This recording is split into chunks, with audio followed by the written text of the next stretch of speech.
amakuru mu binyamakuru ikiganiro utegurirwa na Radio Rwanda.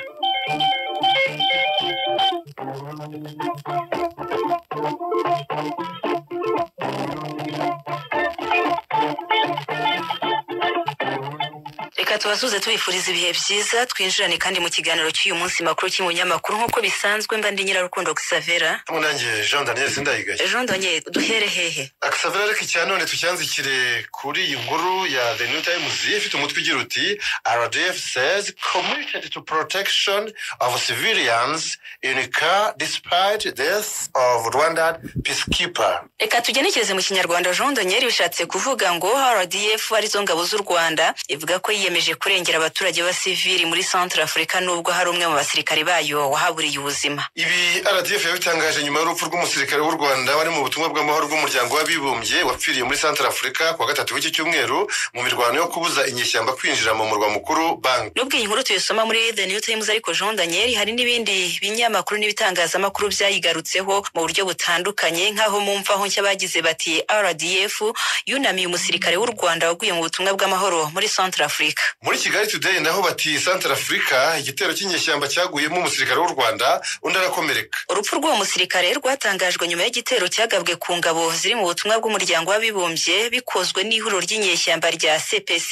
mu gitondo cyo kuwa gatatu w'iki cyumweru. Minisiteri y'ingabo z'u Rwanda yatangaje ko RDF yihanganishije ibikuye ku mutima umuryango wa nyakwigendera waguye mu butumwa bw'amahoro, yanashimangiye ko ingabo z'u Rwanda ziri mu butumwa bwa MINUSCA bwo kubungabunga amahoro muri Centre Africa zitazacika intege mu gucunga umutekano no kurinda abasivili nk'uko biri mu nshingano za MINUSCA, ndetse ngo n'ahandi hose izo ngabo zuzuzamo inshingano zo kubungabunga amahoro ku isi. Ubuyobozi bwa MINUSCA bwamaganye ivyo bitero byagabwe ku ngabo ziri mu butumwa bwo kubungabunga amahoro, n'umunyamabanga mukuru wa Loni Antonio Guterres nawe yamaganye ivyo bitero jondanye maze asaba ko impande zishyamiranye zihagarika urugomo zikayoboka ibiganiro muri Centre Africa. Muri Africa News bati UN says death of Rwandan soldier in a car likely a war crime. Ari byo bisobanuye ngo guke tugenekereje biravuga ngo Loni ivuga ko urupfu rw'umusirikare w'u Rwanda muri Centre Africa ari icyaha cy'intambara. Nyuma y'ibyo bitero byagarukiye mu nkengero za Bangui,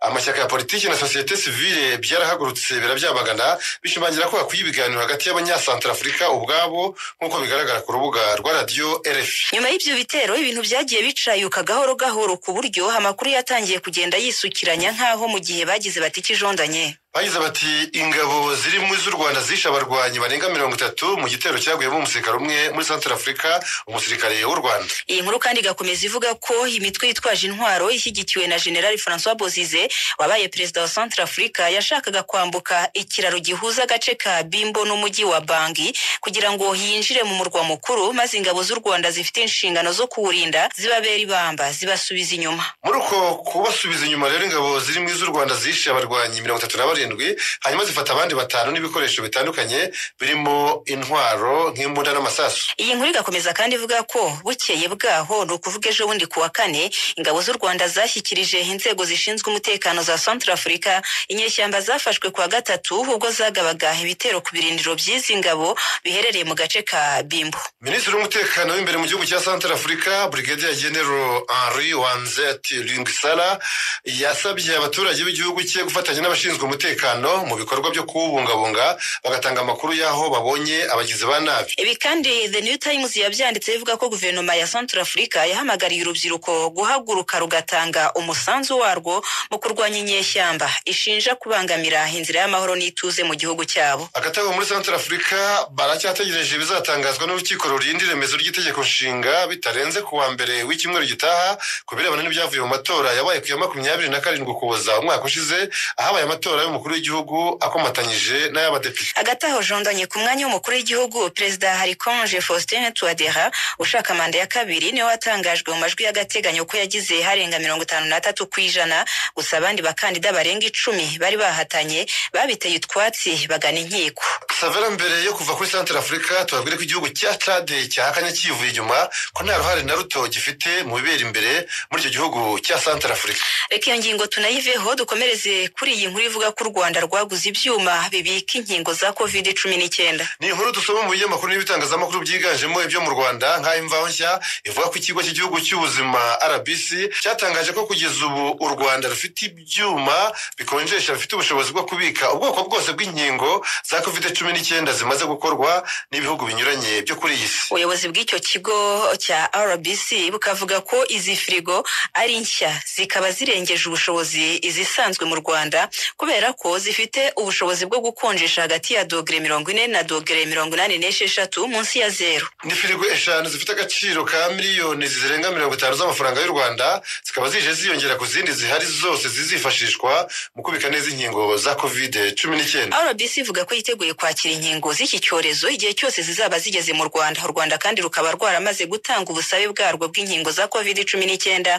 bikaba byitezwe ko mu kwezi kwa gatatu ariko kwa Werurwe uyu mwaka wa 2021 zizaba zabonetse. Urukingo rwa COVID-19 ngo nirugera mu Rwanda ruzaba rwiyongereye ku nkingo zinyuranye 12 zisanzwe zihari, zirimo izihabwa abana ndetse n'abantu bakuru. Hagati aho kandi jondanye umuryango wa Afurika yunze ubumwe wateguye gahunda yo gukusanya inkingo za COVID-19 zikaba miliyoni 300 zizakwizwa mu bihugu bitandukanye bya Afurika mu rwego rwo guhangana n'iki cyorezo gikomeje gutwara ubuzima bw'abantu no kwangiza ubukungu bw'isi. Imibare mishya kuri iki cyorezo ikerekana ko mu Rwanda umubare wamaze kwandura COVID-19 kuva ku wa gatatu w'iki cyumweru barenze ibihumbi 10, naho abamaze gupfa nyuma y'amezi 10 iki cyorezo kigeze ku butaka bw'u Rwanda bo bararenga 130. Muri abo kandi kimaze guhitana mu Rwanda mu mezi 10 kimaze kihageze Jonda nyirabo waruvuze nyine barimo na Professeur Thomas Kigabo Rusuhuzwa. Urupfu rwe rwamenyekanye mu gitondo cy'ejo kuwa gatano, yapfuye azize COVID-19, akaba yari umuyobozi mukuru ushinzwe ubukungu muri Banki Nkuru y'u Rwanda. Tukaba tumwifurije kuruhukira mu mahoro y'Uwiteka. Aruhukire mu mahoro y'Uwiteka. Xavier, twerekeze mu burezi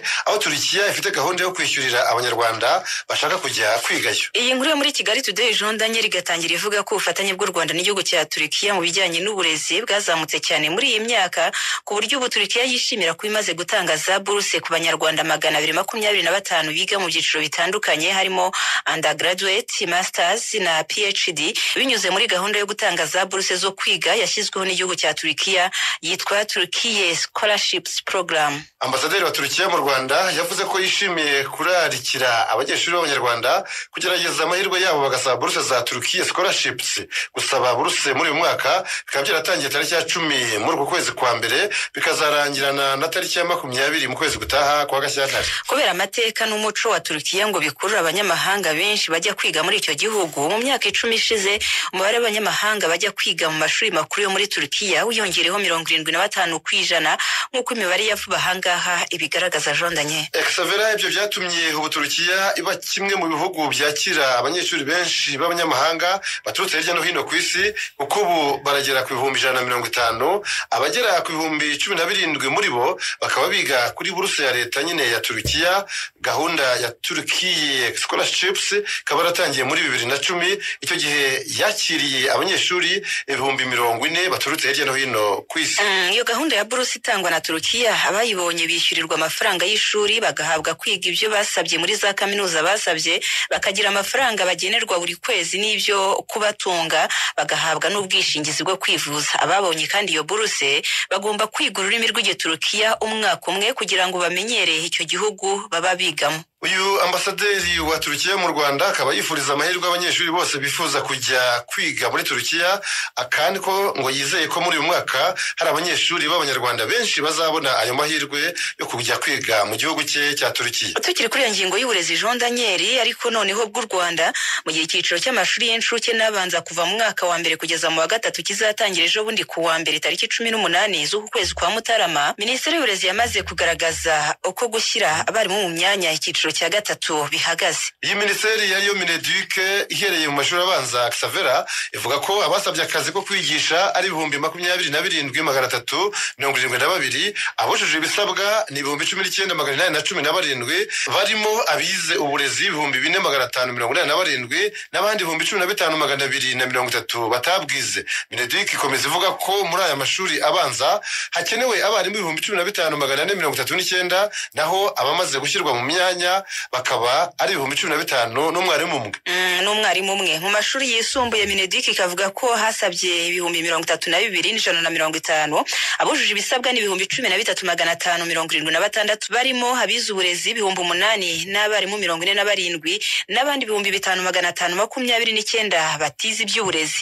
Abakenewe ni 5,000 n'abarimu 8 barimo abamaze gushyirwa mu myanya bagera ku 2,699. Hagati aho nk'uko byanditswe n'imvaho nshya umuyobozi mukuru w'agateganyo w'ikigo cy'igihugu cy'uburezi REB uyu ni Dr Alphonse Sebaganwa akaba avuga ko aba barimu bose bashyizwe mu myanya bagomba kuba bahawe n'amabaruwa abashyira mu kazi bitarenze ejo bundi kuwa mbere tariki ya 18 Mutarama 2021. Iyo ngingo y'uburezi tuyiveho tujye ku yindi yo kwivuza cyangwa se ubuzima aho ikigo cy'igihugu cy'ubwiteganyirize mu Rwanda RSSB cyagaragaje ko uturere tugize umujyi wa Kigali tuza mu myanya ya 5 y'inyuma mu gutanga mituelle de santé y'umwaka 2020-2021 uzarangira ku itariki ya 30 Kamena uyu mwaka turimo 2021. Raporo y'itangwa ry'umusanzu w'ubwisungane mu kwivuza y'uyu mwaka aho ugeze ubu ikabisobanura ko kuza inyuma bituruka ku myumvire itihuta y'abanyamujyi kuko ngo bakunze kwishyura bitinze nk'uko byanditswe na Kigali Today. Ubwo yerekanaga uturere duhagaze neza ndetse n'utuzi inyuma kugeza ejo bundi kuwa 4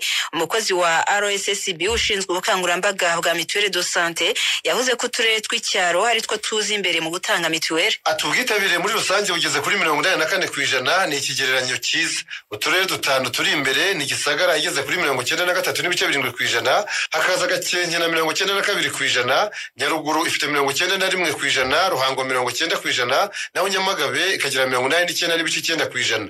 Uturere tuzi inyuma ni Nyagatare ifite 78%, Gasabo 77.6%, Nyarugenge 77.4%, Rutsiro 73.9% na Kicukiro ifite 68.4%. Bikaba bigaragara ko uturere tw'umujyi wa Kigali turi inyuma. Uwo ni umukozi wa RSSB ushinzwe ubukangurambaga bwa mituelle ubivuga. Asobanura impamvu kandi uturere tugize umujyi wa Kigali tuza mu myanya y'inyuma. Bahame Hassan ushinzwe imibereho myiza muri Minisiteri y'Ubutegetsi bw'Igihugu we yavuze ko ivyo atari ubwa mbere bibaye kubera ko mu mujyi kwitabira ikintu runaka ko kanya ngo ntabwo bikunze guhita byihuta. Jean Daniel akaba yaragize ati gusa bashobora kuza mu myanya ya nyuma ariko umwaka ukarangira baje mu ba mbere nubwo ibyo ntawe byashimisha. Bahame Hassan yakomeje kandi yagira ati uturere tw'icyaro tuzi imbere kuko iyo twakiriye amabwiriza ahita agezwa ku baturage byihuse kandi abaturage bo mu cyaro bagira kumva no kumvira kurusha abanyamujyi. Ibyo bikaba ari byo bituma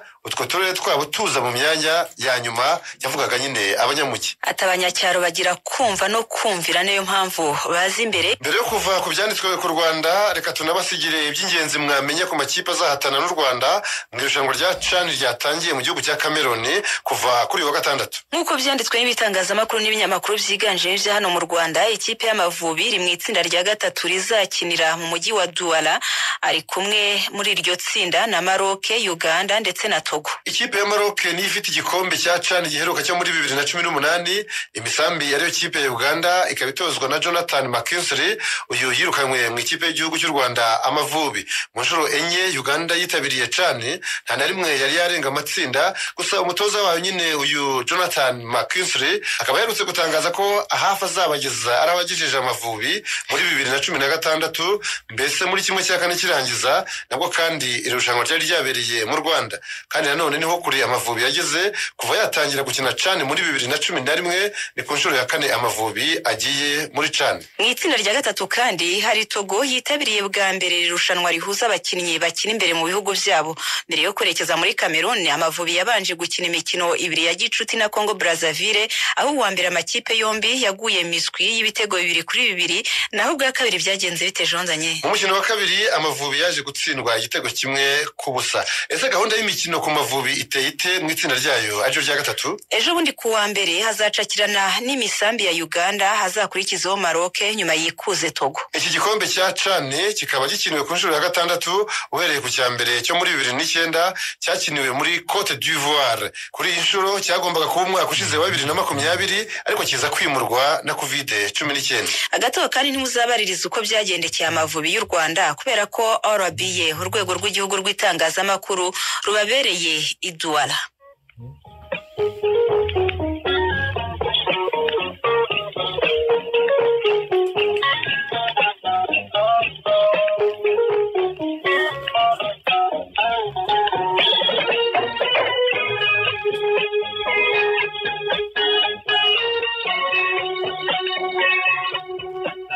turacyari mu kiganiro makuru mu binyamakuru twerekeza hanze y'u Rwanda Xavera duhere kuri itariki ya 16 Mutarama aho imyaka 20 yuzuye umunsi ku munsi wari perezida wa Repubulika ya Demokarasi ya Kongo Laurent Désiré Kabila yishwe arashwe n'umwe mu bari bashinzwe kumurinda.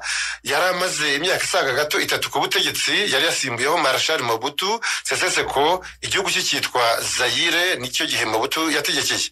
Mu binyamakuru n'ibitangazamakuru birimo The East African, Jeune Afrique, Le Phare, African News, Le Point, The Africa Report, muri France 24 no mu bindi bitangazamakuru bitandukanye banditse ko ubwo bari basigaye bita Muzehe Laurent Désiré Kabila yishwe mu buryo na n'ubu tarafutuka mu masaha ya nyuma ya saa sita zo ku itariki ya 16 y'ukwa mbere 2001.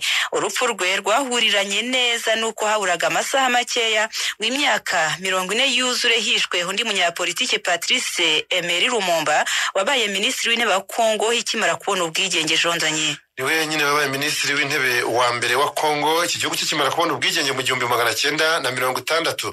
Iyi nkuru igakomeza ivuga ko umwe mu barindaga Laurent Désiré Kabila witwa Rashidi Mizele ariwe warasiye Muzehe Laurent Désiré Kabila mu biro bye i Kinshasa. Gusa uyu mwishiwe nawe yahise araswa na Colonel Edi Kapend wari ukuriye abashinzwe kumurinda, akaba ngo ari n'umwe muri babyara nyine ba Laurent Désiré Kabila. Nyuma y'urupfu rwe rero ngo byaragoranye guta muri yombi abari bihishe inyuma y'uyu mugambi, ariko ntibyabujije ko ubucamanza bwakoze akazi kabwo nubwo byari bigoranye kumenya ukuri jondanye. Hahanwe abakekwa barenga 100 barimo abasirikare n'abasivile bafungirwa muri gereza nkuru ya Makala i Kinshasa. Muri 2003 Colonel Edi Kapend wafashwe nk'uwari ukuriye umugambi wo kwisha Laurent Désiré Kabila kubera uburyo yahise arasa wari umaze kumurasa. Ibintu byafashwe nko kuzimanganya ibimenyetso. We n'abandi bantu 25 baje gukatirwa urwo gupfa. Kubw'amahirwe yabo ariko iki gihano ntikigeze gishyirwa mu bikorwa kugeza mu minsi ishize tariki ya 8 Mutarama uyu mwaka turimo, ubwo Edi Kapendi Ilunge n'abandi barenga 20 barekurwaga ku mbabazi za Perezida Felix Antoine Tshisekedi Chilombo. Ifungurwa ryabo rikaba ribaye mu gihe umwuka wa politiki utari mwiza hagati ya Tshisekedi n'uwo yasimbuye ku butegetsi Joseph Kabila Kabange, umuhungu wa Laurent Désiré Kabila wari wasimbuye ise nyuma gato yo kwicwa muri 2001.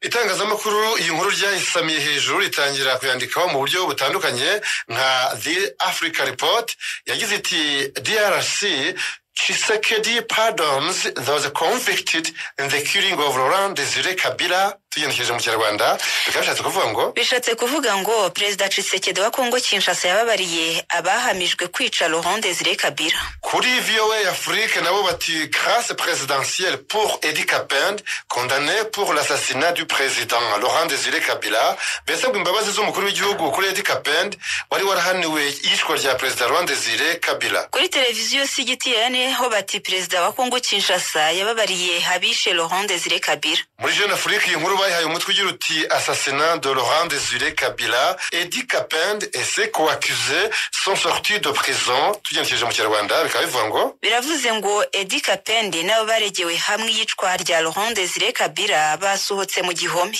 This African nayo iti Tshisekedi pardons Laurent Kabila killers. Mbese ngo Tshisekedi ababariye abishe Laurent Kabila. Kuri aljazeera.com nabo bayanditse bagira bati DRC releases 22 convicted in former President Kabila's murder. Nabyo tugenekereze bishatse kuvuga ngo Repubulika Iharanira Demokarasi ya Kongo yarekuye abantu 22 bahamijwe icyaha cyo kwica uwahoze ari Perezida Kabila. Ku rubuga rwa radio RFI bati condamné pour l'assassinat de Kabila père libéré il ouvert un nouveau procès. Nibyo bishatse kuvuga ngo nyuma yo gufungurwa abari barahaniwe kugira uruhare mu yicwa rya Kabila ise wa Joseph Kabila barashaka ko habaho urubanza rushya ukuri kukajya habona. Ibi byavuzwe nabo basohotse muri gereza nyine barangajwe imbere na Edi Kapende. Hanyuma uyu Kapende na bagenzi be baravuga ibi nyuma yo kumara imyaka 20 muri gereza, ariko bakaba batarahwemye kuvuga ko bazira kamama. Byageze naho bashiramanga bavuga ko hafunzwe abere abakoze icyaha bidegembye. Abakoze icyaha yigaramiye. Nko muri 2018 abicishije mu mashusho ya video, Eddy Kapendi yagize ati abicanyi bose ba Laurent Désiré Kabila, abagambanyi n'abateguye umugambi mubisha bose bibereye hanze. Iyi video yakwirakwiye muri gereza nkuru ya Makara ku ya 16 Mutarama 2018 ubwo habaga kwibuka urupfu rwa Laurent Désiré Kabila. Ubwo Laurent Désiré Kabila yicwaga ku ya 16 Mutarama 2001, haburaga amasaha make ngo bibe tariki ya 17 Mutarama hibukwe imyaka 40 yari ishize wari minisitiri w'intebe wa mbere wa Kongo yigenga ariwe Patrice Lumumba yishwe. Urupfu rwaje kumenyekana ko rwagashinyaguro kuri iki cyumweru tariki ya 17 Mutarama 2021, imyaka 60 iraba yuzuye neza yishwe ku kagambane k'inzego z'ubutasi zo mu burengerazuba bw'isi, by'umwihariko CIA y'Abanyamerika nk'uko byanditswe na François Soudan muri Jeune Afrique muri ku kwezi tariki ya 10. Tukiri muri Repubulika na Demokarasi ya Kongo, umunyageneyakazi Bintou Keita agiye kuzasimbura umunyarigeriyakazi Leila Zerugi ku buyobozi bwa MONUSCO aribwo butumwa bwa Loni bwo kubungabunga amahoro muri icyo gihugu cya Kongo Kinshasa. Iyi nkuru muri Le Figaro, Actualité CD, Chinois.net, Guinée News, Algérie Presse Service no ku rubuga rwa Radio Okapi y'umuryango w'abibumbye muri Kongo itangira ivuga ko ejo bundi kuwa kane aribwo byamenyekanye ko guhera mu kwezi gutaha Madamu Bintou Keita ari uzakorera mu ngata Madamu Zerugi uzabasoje igihe yari yarahawe cyo kuba intumwa yihariye y'umunyamabanga mukuru wa Loni muri Kongo. Byanahise bimenyekana kandi ko n'umunyafrika y'Epfo Nicolas Fink Haysom agiye gusimbura umunya-Nouvelle-Zélande David Shira muri Sudani y'Epfo. By'umwihariko kubirebana na Kongo Kinshasa, Jean Daniel iherereye mu burengerazuba bw'u Rwanda, Madamu Bintou Keita ahajyanye uburambe bw'imyaka isaga 30 mu birebana n'amahoro, umutekano, iterambere n'uburenganzira bwa muntu. Guhera mu kwezi kwa mbere 2019 Bintou Keita yakoraga imirimo yo kuba umunyamabanga mukuru wungirije ushinzwe Afurika mu birebana n'ibibazo bya politiki no kwimakaza amahoro, ndetse agakurikiranira hafi n'ibikorwa by'amahoro. By'umwihariko kuva mu kwezi kwa kabiri 2017 kugeza mu kwezi kwa 12 2018 yagizwe umunyamabanga mukuru wungirije ushinzwe ibikorwa byo kubungabunga amahoro n'ibikorwa by'umuryango w'abibumbye. Hagati ya 2015 na 2017 Madamu Bintou Keita yayoboye ubutumwa bw'amahoro bwa UNAMID bwari buhuriweho na Loni na Afrika yunze ubumwe muri Darfur. Ubutumwa bwasoje manda yabwo kuva mu mpera z'umwaka ushize. Yanahagarariye kandi umunyamabanga mukuru wa Loni mu Burundi. Kuva ejo bundi kuwa kane twahinduye ingingo ya Xavera, impuguke z'ishami ry'umuryango w'abibumbye ryita ku buzima OMS zirabarizwa mu mujyi wa Wuhan mu Bushinwa, aho zajyanywe no gushakisha inkomoko ya virusi ya corona yahereye muri ako gace mu mpera za 2019 ubikaba yarabaye igikwira ku isi yose, aho imaze kwica abantu miliyoni 2 ku banduye bose hamwe miliyoni zisaga 90. Ni inkuru yagarutsweho cyane n'ibinyamakuru hamwe n'ibitangazamakuru byo hirya no hino ku isi nka New York Times, The Guardian, Le Monde, Global Times, Les Echos, The Sun, Washington Post, Bangkok Post, South China Morning Post, Le Parisien no muri Science Avenir, aho byavuze ko iri tsinda ry'impuguke ritageze ryose icyarimwe muri Wuhan kubera ko hari babiri ngo basigaye muri Singapore nyuma yo gusanganwa ibimenyetso bya COVID-19 bagiye gushakira mu Bushinwa. Izi mpuguke zisaga 10 zikigerayo zahise zisabwa kujya mu kato k'ibyumweru 2 muri Wuhan, aho virusi ya corona yigaragaje bwa mbere mu mpera za 2019 umwaka ukaburenga Xavera. Abahigi ba virusi ya corona nk'uko byanditswe na New York Times ngo bagomba kuvumbura uburyo yageze mu muntu ihereye mu nyamaswa kugira ngo hafatwe ingamba yo kwirinda ikindi cyorezo cyakwaduka mu buryo butunguye umuntu nk'ubwiyi ya coronavirus. Iyi nkuru yanzura ivuga ko aba banyabwenge 15 ba OMS bari bategerejwe igihe kirekire n'isi yose muri rusange inyotewe no kumenya imvano y'ikabutindi. Gusa ngo iyo nkiti yabo izamara igihe, kandi ngo ni nko kuguguna igufa kubera ko Ubushinwa bwabanje kugaragaza ko butifuza ko politiki yivanga mu murimo wabo wapererezi ba OMS, ndetse bukanabakerereza kugerayo babanza kubimba impushya z'inzira izibita visa. Nyamara inshingano yabo yibanze no kugerageza gusobanukirwa impamvu abarwayi ba mbere ba COVID-19 bagaragaye mu mujyi munini uherereye rwagati mu Bushinwa umwaka urashize, hanyuma bikaza kuva aho ngaho bikagera hirya no hino ku isi. Mu nkuru zirebana n'amatora, ejo bundi kuwa kane muri Uganda bari mu matora rusange agizwe n'ay'umukuru w'igihugu yarakomatanyije n'ay'abadepite. Ibinyamakuru byiganjemo ivyiyongiyo muri icyo gihugu no muri Afrika y'Uburasirazuba nka Daily Monitor, The East African, The Observer, New Vision, Chimp Report, The Standard na Daily Nation byanditse ko ku mwanya w'umukuru w'igihugu hiyamamaje abakandida 11 barimo na Perezida Yoweri Kaguta Museveni uri ku butegetsi butegetsi kuva mu 1986 akaba yari manda ya gatandatu yahataniye.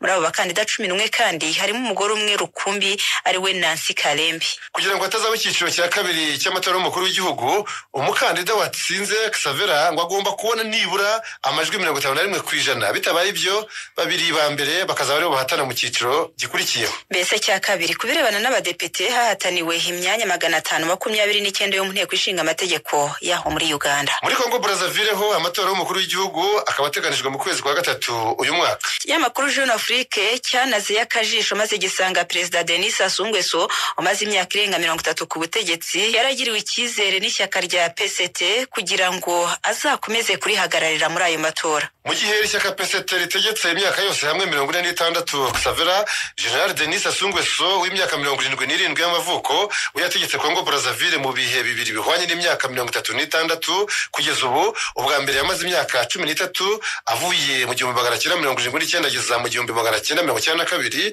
ubwo asimburwaga na Pascal Lissouba we yari yatowe muri demokarasi.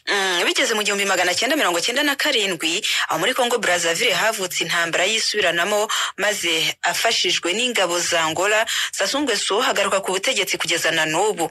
Igiteranyo cy'imyaka yose amaze gutegeka iki gihugu kikaba ari imyaka 36. Nubwo Sassou Nguesso ntacyo aravuga kuri iyi kandidature ye yatanzwe n'ishyaka PCT riri ku butegetsi, hari abamaze gutangaza ko nabo bazahatana muri abo matora yo muri Werurwe. Abo barimo Guy Brice Parfait Coleras w'imyaka 60 y'amavuko wabaye wa kabiri mu matora aheruka yo muri 2016.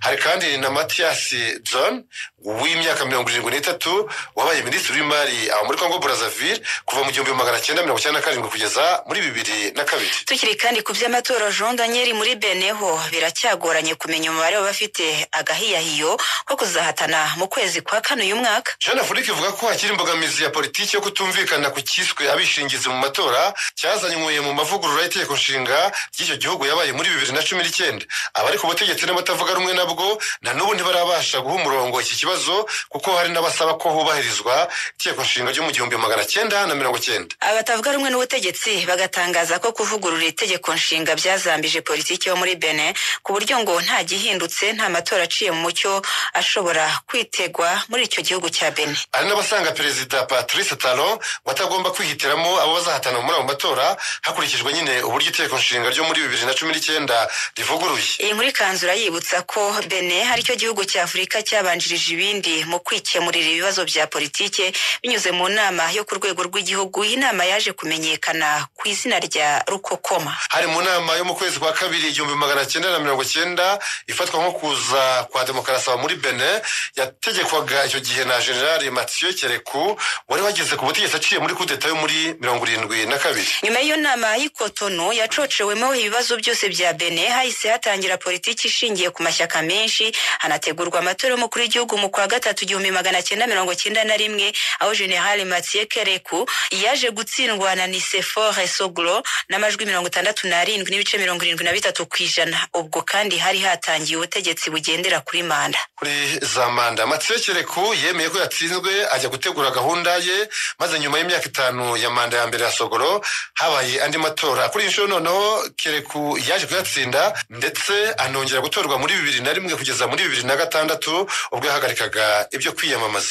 Birebana n'amatora kandi tubyanzure muri Leta Zunze Ubumwe za Amerika aho batangiye kubarira amasaha ku mitwe y'intoki kugira ngo President bita White House cyangwa se Maison Blanche itahemo Perezida wa 46 wa Leta Zunze Ubumwe za Amerika ariwe Joe Biden w'umudemokrate watsinze umurepublicain Donald Trump washakaga manda ya kabiri, ariko bikaba bigeze ku munota wa nyuma atari yemera ko yatsinzwe Jean Daniel ahubwo aracyemeza ko ngo yibwa amajwi. Nubwo inkiko zo zamushwishkurije kwimika perezida mushya ni kuwa gatatu w'icyumweru gitaha tariki ya 20 Mutarama Xavera. Naho Trump we asize yanditse amateka yo kuba perezida wa mbere wa Leta Zunze Ubumwe za Amerika ukorewe amatora yo kuvanwaho inshuro ebyiri byongeye muri manda imwe. ibi byo kuvanwaho nibyo bita impeachment. Ibinyamakuru n'ibitangazamakuru birimo Washington Post, The Sun, Le Monde, Jerusalem Post, Le Soir, Bloomberg, Newsweek, Global Times, Huffington Post n'ibindi umuntu atarondora ngo abimareyo byanditse ko kuwa gatatu w'iki cyumweru aribwo abadepite batoye ku bwiganze byo kweguza Trump bamushinja kuba nyirabayazana w'akaduruvayo kabaye mu nteko kuwa gatatu w'icyumweru gishize ubwo intumwa za rubanda ziteguraga kwemeza itorwa rya Joe Biden. Iyi rwaserera yo kuri Capitol ariyo ngoro ikoreramo kongere ya Leta Zunze Ubumwe za Amerika yakozwe n'abambari be nyuma y'ijambo yari amaze kubagezaho abumvisha ko ari we watsinze ariko akibwa amajwi ibintu atabashije kugaragariza inkiko. Xavier, ibaze nawe nubwo habura iminsi 5 ngo atange ubutegetsi, Trump yinjiye mu mateka asohokeye mu karyango gatoya kubera icyasha asigaranye cyo kuba perezida wa mbere wa Leta Zunze Ubumwe za Amerika usabiwe impeachment bugira kabiri kose na kongere y'icyo gihugu. Hari hashize umwaka Trump asimbutse impeachment ya mbere ku idosiye ya Ukraine aho yakijijwe na Sena. Kuri inshuro noneho hari hakenewe gusa amajwi 127 ngo ikirego cyemezwe n'umutwe w'abadepite ubundi ishyikirizwe Sena ikora akazi kayo ko kuburanisha urubanza aho bisaba 2/3 ngo impeachment yemezwe ubundi Trump abe abujijwe uburenganzira bwo kuzagira undi mwanya wa politiki yongera kwiyamamarizamo. Abadepite b'abademokrate bayobowe na Nancy Pelosi n'abarepublika 10 bose bashyigikiye ko yeguzwa. Ikirego cyashyigikiwe n'amajwi 232 cyangwa n'amajwi 197. Nyuma y'akazi kakozwe na kongere ya Nancy Pelosi hatangiye kumvikana amajwi y'uko Sena yifuza ko urubanza rwo kweguza Trump rwazaba nyuma ya tariki ya 20 muri uko kwezi yaramaze kuva ku butegetsi. Xavier, Senateri Mitch McConnell uyoboye abarepublika biganje muri Sena yaje nyuma gutangaza ko nta rubanza hazategura mbere y'inteko isanzwe ya Senitaha iteganyijwe kuwa kabiri utaha azaba ari tariki 19 Mutarama habura umunsi umwe gusa ngo Joe Biden yinjire muri presidency ya Leta Zunze Ubumwe za Amerika. Icyo gihe Sena izaba noneho yiganjemo abademokrate. Ntawe uzi uko bizagenda Xavier, ariko kugira ngo Trump ahamwe icyaha bizasaba nibura ko hagira abasenateri 17 b'abarepublika bamukuraho amaboko. Nicyo bivuze. Reka iki kiganiro cya none Xavier tugisoreze ku rubuga rwa mansionglobal.com aho baturangira icyerekezo abagashize bakuri iyi si babarizwamo. Jean Danyengira ngo bavuze mirenge ku ntenyo uhita uraranganya amaso ukavuga uti ndahabona neza cyane, ariko se iyo bavuze Bill Gates waba uhita ubona aho aba? Wowe twumva uhita uraranganya amaso ukabona aho aba. Urubuga rwa mansionglobal.com rutangira ruvuga ko abaherwe bakiri bato mu myaka bo mu bihugu by'ibihanganye ari byo Leta Zunze Ubumwe za Amerika n'Ubushinwa bonyine bihariye 3/4 by'abatunze za miliyari ababita abamiliyarderi bose bo kwisi. Nka Leta Zunze Ubumwe za Amerika Jean Daniel yibarirwa abamiliyarderi 20 bafite imyaka 40 y'amavuko no hasi, naho Ubushinwa bukabarirwa abamiliyarderi 19. Bivuze iki? Ibi rero bikaba bivuze ko ku bamiliyarderi 53 bakiri bato bari kuri iyi si Leta Zunze Ubumwe za Amerika n'Ubushinwa byonyine byihariye 73% byabo.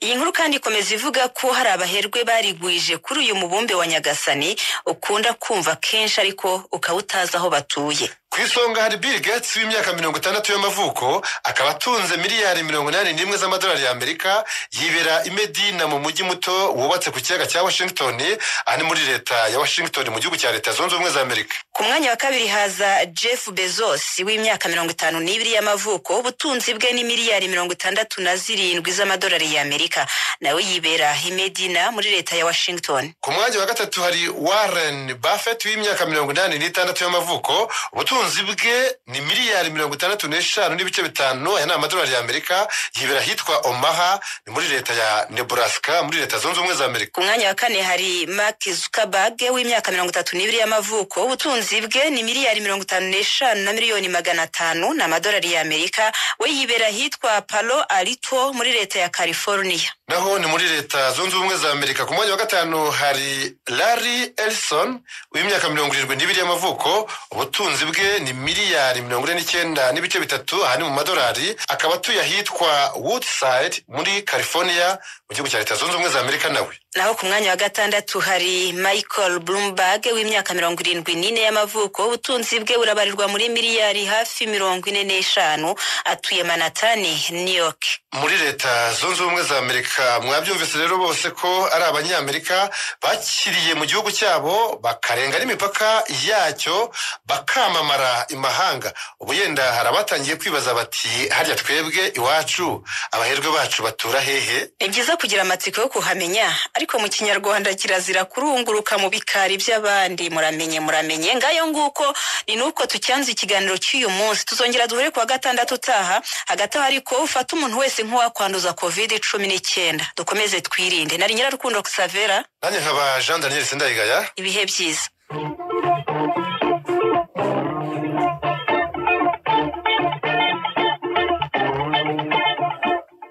Icyo cyari ikiganiro makuru mu binyamakuru, ikiganiro mugezweho na Radio Rwanda.